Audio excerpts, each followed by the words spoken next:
Good morning, everybody. We will begin in just a moment.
Good morning.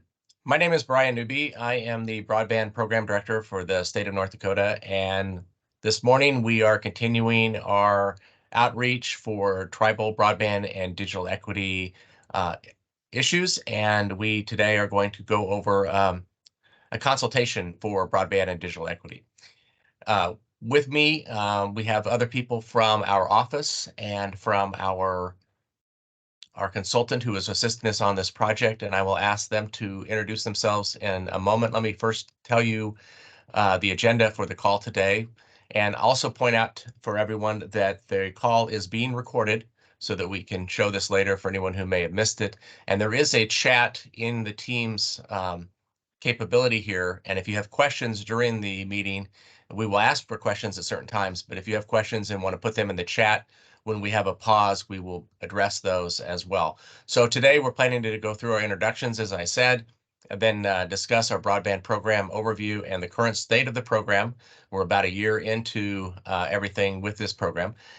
Discussion of the tribal perspectives related to broadband connectivity and digital equity, and then next steps. And we have put down here, as you'll see on the screen, really the overall purpose of this tribal engagement as outlined by NTIA. And we are attempting to do this to continue the dialogue between our state office, our state broadband office, and also the tribal entities within the state of North Dakota. So again, let's go to the introductions. I'll again say that I am Brian Newby. I am the director of broadband program here at the state of North Dakota. First, then go maybe to Kevin Siebert, and then ask the people from our consulting guidehouse to introduce themselves and take it from there.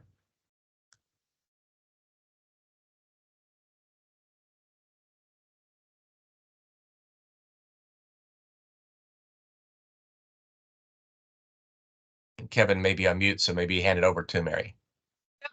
Hi all, my name is Mary Najarian. I'm a manager at Guidehouse, which is the consultant team that has been supporting the state with its broadband planning efforts. So have been leading the charge on the BEAD and DE planning efforts, and I'll hand it over to Carol, the Guidehouse team.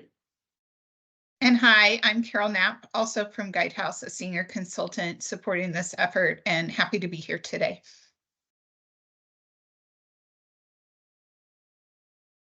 Okay, I would also let you know that we have Kim Owen from NTIA and also members of the support team on tribal broadband have been invited as well from her organization, so they may very well be on during the call. So from there, maybe hand it on to Mary to begin the program.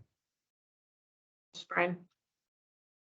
All right. So as Brian mentioned, to kick us off, want to quickly contextualize this conversation, give you an overview of the broadband programs that have informed these efforts so far.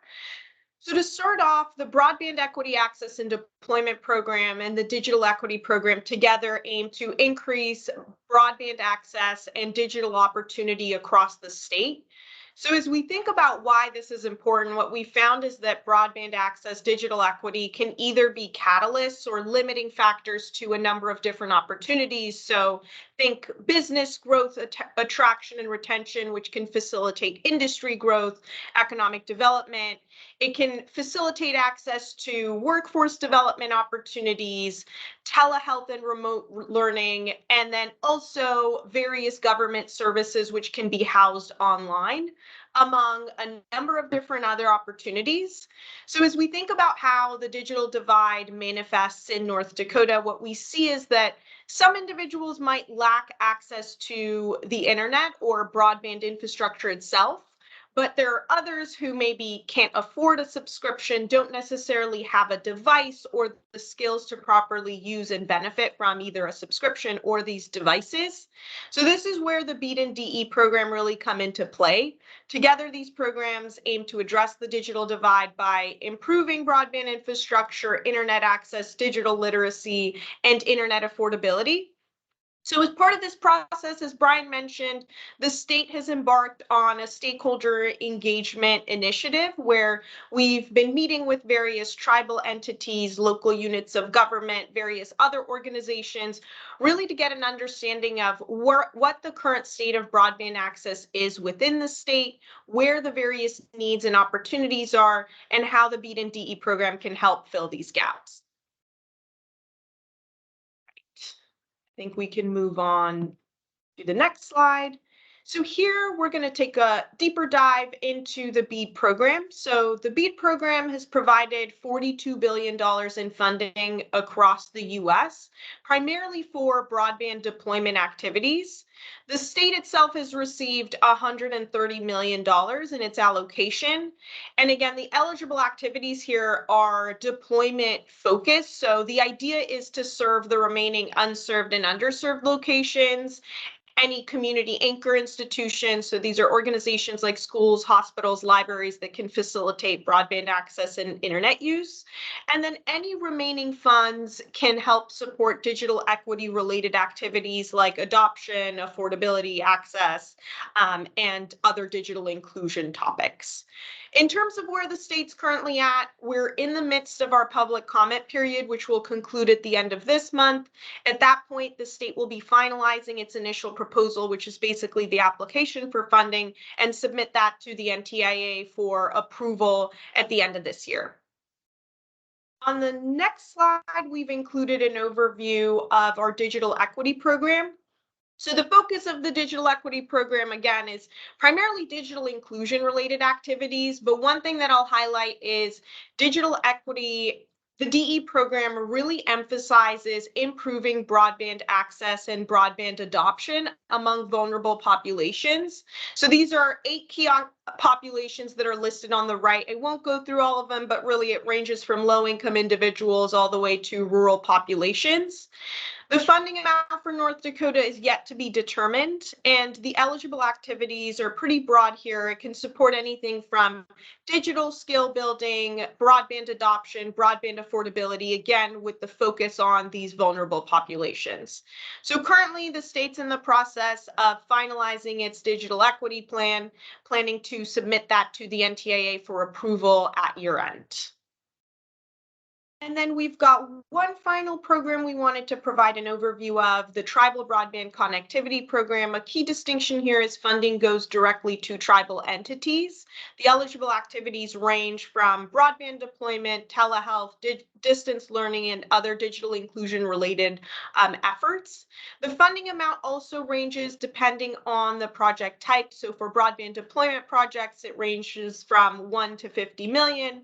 And then for other broadband use and adoption projects, it can range from 50 to 2.5 or 50,000 to 2.5 million. On the next slide, what we've included is an overview of what the current state of broadband access looks like in North Dakota and what this means for tribal entities. So what we're seeing is that broadband access is pretty good in North Dakota. 97% of broadband serviceable locations are receiving broadband speeds at or above 100 over 20 megabits per second. So this translates to approximately 9,000 remaining unserved and underserved locations.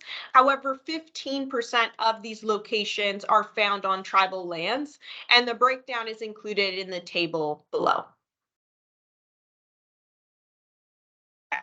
In the next section, and this really is intended to be the focus of today's conversation, is an overview of the discussion topics that we have been raising during these stakeholder discussions. So one thing that I'll highlight is the questions that we include in this section is really tailored depending on the audience.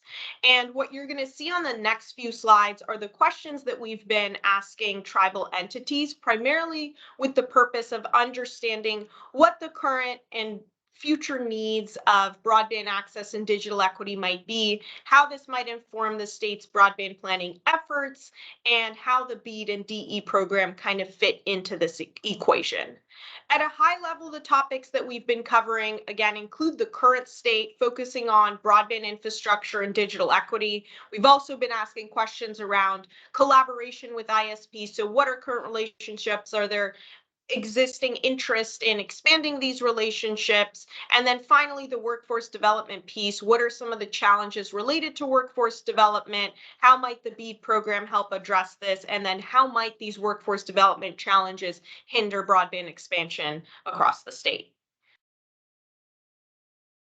We can go to the next slide. Before we take a look at this, I just want to pause to see if we have any representatives from tribal entities on the line. And if not, I'll just give a flavor for the types of questions that we've been asking for each topic area.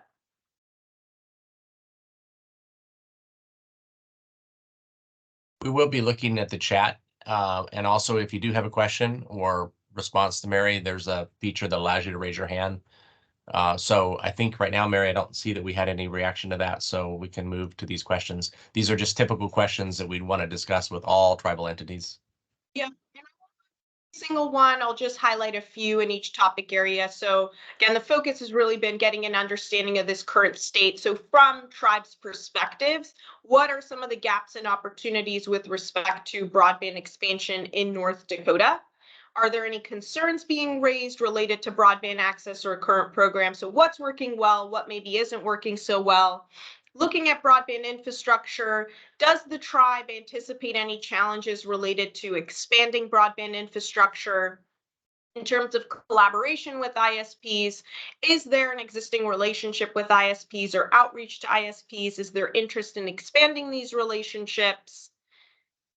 Carol, I think you can take us to the next slide. So in terms of digital opportunity, the idea here is to get an understanding of what programs are currently underway on these tribal lands. Are there existing digital equity related initiatives? Where might there be gaps or opportunities that the state can consider filling? And then for the workforce development piece, what are the key concerns related to workforce development? Are there existing planning efforts related to workforce expansion? And then how does BEAD and DE help advance workforce initiatives on tribal lands? All right, I think we can move on to the next section.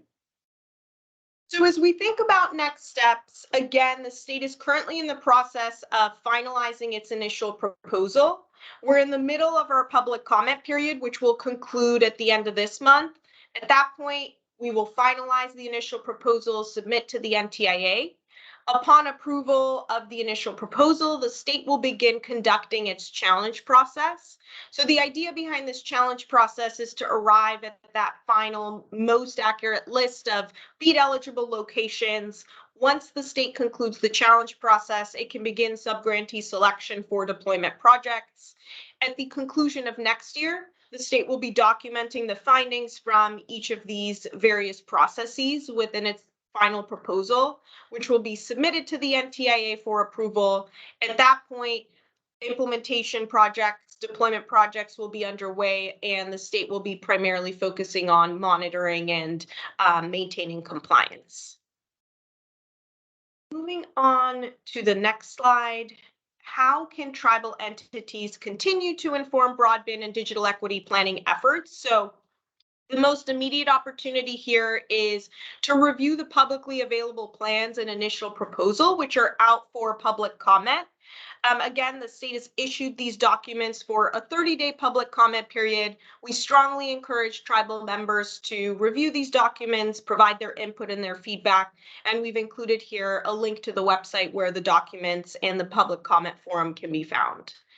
The state will also be conducting quarterly tribal consultations moving forward. So we encourage tribal entities to continue to participate in these conversations, both to get an update on the state's broadband planning efforts and continue to inform focus areas and priorities.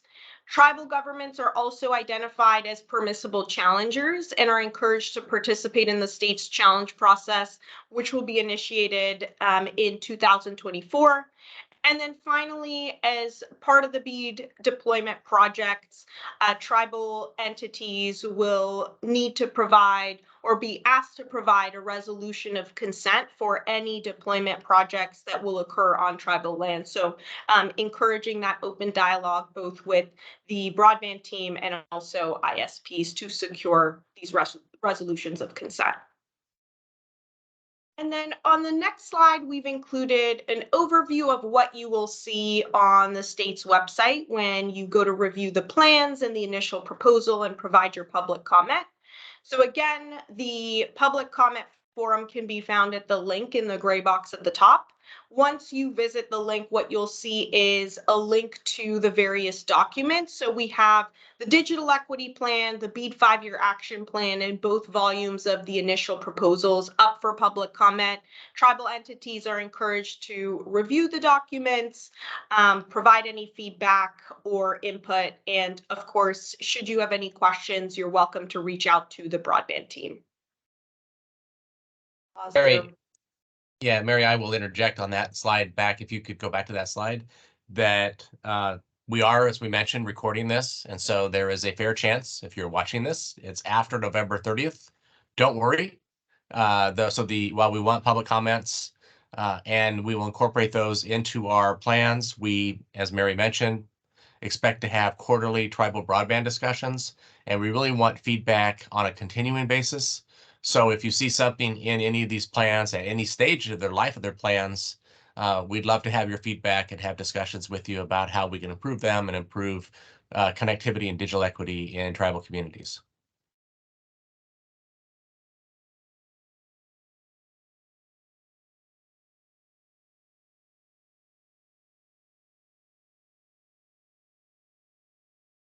I guess I will just kind of continue. This is the overall theme for our broadband program, Broadband for All, Broadband for Life. And I think this is our concluding slide.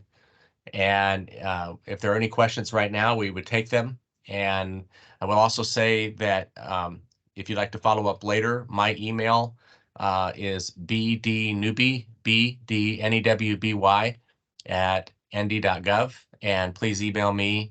And our email to our overall broadband program office is on our website at broadband.nd.gov for if you want to provide feedback at a later time. But right now, if there are any questions, we'll pause for a moment, either in person or in chat. I don't see any in chat.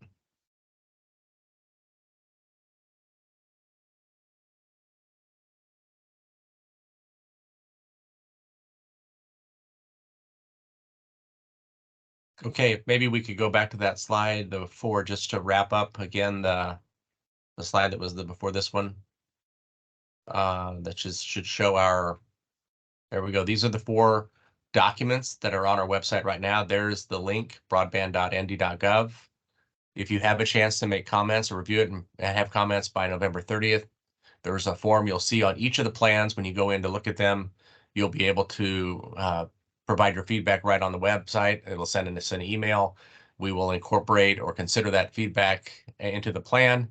And then if you want to contact us outside of that, there will also be the contact information on that page. I think with that, unless I don't see any other questions, I think we will wrap up. I want to say thank you to everybody who has joined today, and then also who is watching this or maybe watching this in the future. And please do reach out to us as we want to really hear from you for our program. Thank you, everybody, for joining the call today.